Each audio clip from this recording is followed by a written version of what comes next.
Hello বন্ধুরা, তোমরা সবাই কেমন আছো? আজ বানাবো ভেটকি মাছের কাঁটা চচ্চড়ি।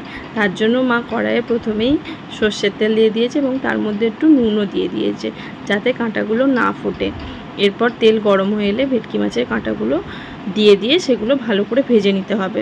এই যে ভেটকি মাছের কাঁটাগুলো ভাজা হয়ে গেছে, এবার আমরা কড়াই থেকে তুলে নিচ্ছি।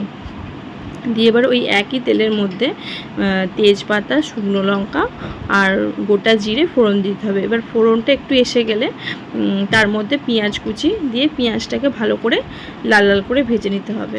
তো যদিও আমরাও আজকে প্রথমেই বানাচ্ছি, জানি না কেমন হবে, তাই আপনাদের সাথেও শেয়ার করছি। এই যে পেঁয়াজটা লাল লাল করে ভাজা হয়েই গেছে, এর মধ্যে রসুন বাটা, আদা বাটা, জিরে গুঁড়ো, হলুদ গুঁড়ো, লঙ্কা গুঁড়ো, পরিমাণ মতন নুন, চিনিটা অপশনাল, না দিলেও চলবে, কিন্তু আমরা সবেতেই একটু চিনি ব্যবহার করি। তো আর টমেটো কুচি দিয়ে ভালো করে একটু সামান্য জল দিয়ে ভালো করে কষিয়ে নিতে হবে। যতক্ষণ না মশলার কাঁচা গন্ধটা যায় ততক্ষণ একটু ভালো করে কষিয়ে নিতে হবে।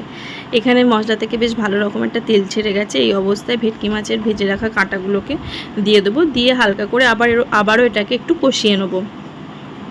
কষানো হলে অল্প সামান্য একটু গামাখা ভাব হবে, সেরকম একটু জল দিয়ে এটাকে নাড়িয়ে চাড়িয়ে 5 মিনিট মতন একটু ঢাকা দিয়ে ফুটতে দেবো।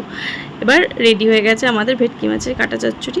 ভিডিওটা কেমন লাগলো জানাবেন, ভালো লাগলে একটা লাইক কমেন্ট করে